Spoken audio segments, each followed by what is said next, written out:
starting now? Yeah.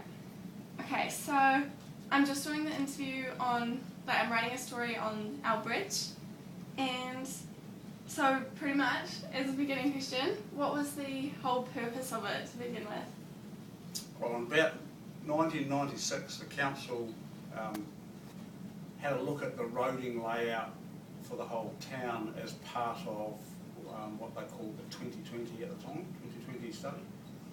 And one of the things they identified was the need for another crossing of the Hatia River, second crossing of the Hatia River, and mainly to get the traffic out of the bottom end of the CBD, the Hatia. So that was the original plan. 2 or 3 years ago, John Key, Prime Minister, announced some economic stimulus funding around the country to help, particularly the roading industry in the bad economic times. And so an opportunity arose for council to apply for funds, and so the two things came together, the council's desire to build a second harbour crossing bridge and the availability of funding from the government. We get about 50% of our roading funding from the government, which is the petrol tax coming back. And so that was the opportunity, and council took it. We probably, from a roading point of view, may not have needed the bridge from a number of cars point of view for 10 or 15 years. But what we told council was that in 10 or 15 years, when we need the bridge because of the number of cars, the money might not be there. So it was an opportunity cost, so council took it. Okay, so with the roundabouts, we've heard a few people have said that they don't think they think the roundabout should be 2 lanes. What do you think on that?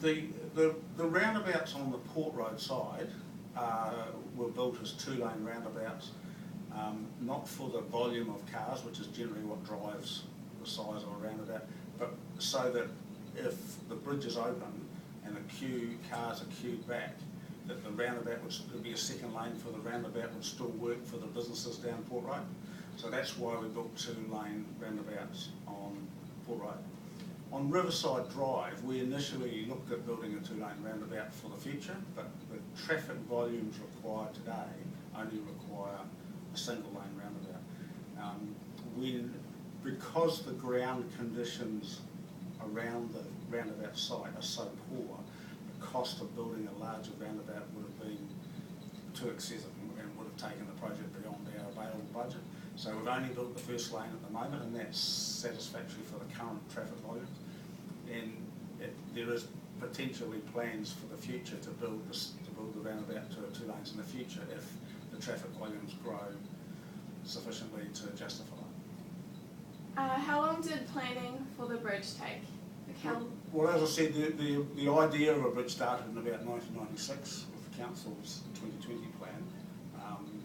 About 4 or 5 years ago, we started looking at the possibility of developing a bridge, and about 3 or 4 years ago is when John Key announced the potential funding for an economic stimulus package, and so we had to go through a process for applying for the funds. So why did you choose to get the parts manufactured in China and sent over rather than here? The contract to build the bridge was let to a New Zealand joint venture, a firm called McConnell Dowell, who were the bridge builders, and a firm called Transfield, who are the road builders. And Transfield's a local firm, and McConnell Dowell's national firm based out of Auckland. They won the contract to build the bridge, and they subcontracted a lot of other parts.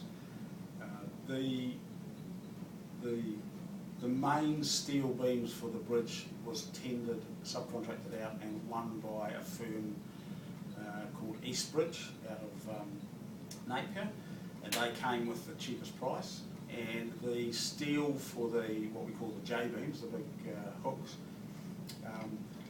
the firm that won that supply was a firm out of China, and it was really 2 reasons why we chose China, the China supplier, or the JV chose the kind of supply, because it was their responsibility to buy all of the materials, was that the price was about $700,000 cheaper than anybody in New Zealand could provide, but also that the time they could supply the J-beam was about 5 or 6 months earlier than anybody in New Zealand could supply. And one of the problems was that the base of the J-beam, the steel, I can't think of it, it's about 50 or 60 millimetres thick, and that can't be made in New Zealand.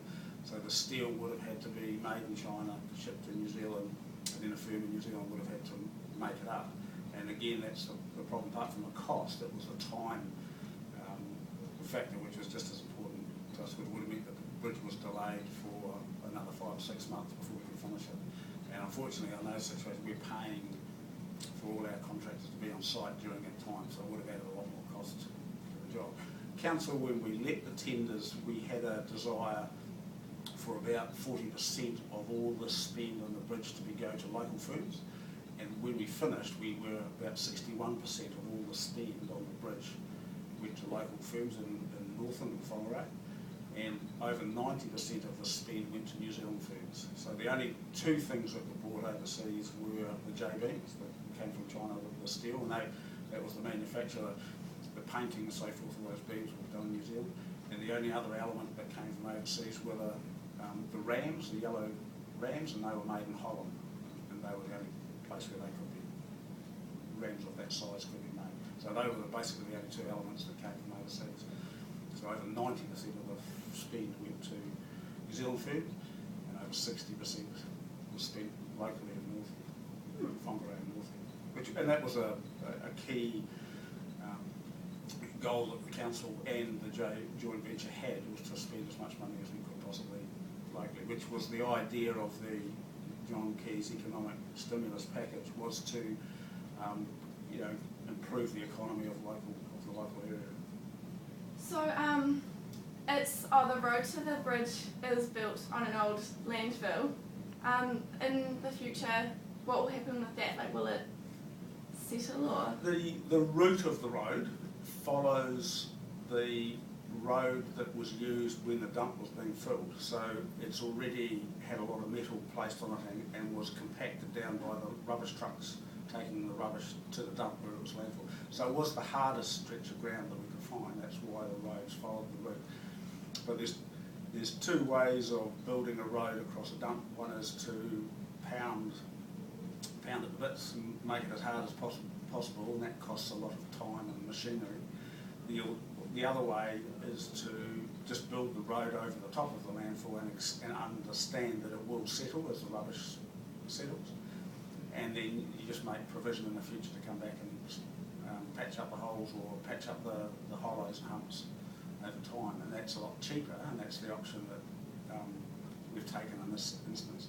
The problems with building a road on a landfill is that even though the rubbish might settle over time, it also rots, so it doesn't really matter how much you compact it, it's still going to settle because it rots as well as it compacts. So the option of building a light road just sitting on the top, and one of the big things, we weren't allowed to open up the old landfill to let expose any of the old rubbish. So the road has actually been built on top of the existing landfill, and we expect it will over time settle with it, but it's relatively simple, just coming and filling in the hollows if need be. So this is pretty much my last question.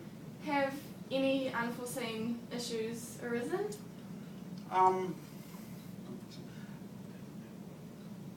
There's been a lot of things that occurred during the bridge, the building of the bridge, but most of them were within the bounds of what we expected. I think the only issue we currently have, or the only thing we have to basically to finish the bridge off, is turn the street lights on Poe, and we have a little bit of methane gas. So when old landfills decompose, they produce methane gas. The landfill is covered with a metre cover of clay cap to trap that gas in there and also keep water out, so you don't get leachate, which is water getting into the rubbish and collecting all the contaminants out of the landfill and leaching out into the river, so the landfill is sealed with a metre of clay cap. With our streetlights, we have found a small amount of methane gas, and that's relatively normal on landfills. Council has got plans to trap that methane gas and put it through a power plant and generate power from it. But but in the meantime, I say we have a small amount of methane gas, and we're having some trouble turning the streetlights on because of that. So we're having to do some reworks and redesign just to make sure that the streetlights are capable of operating in that environment. Cool.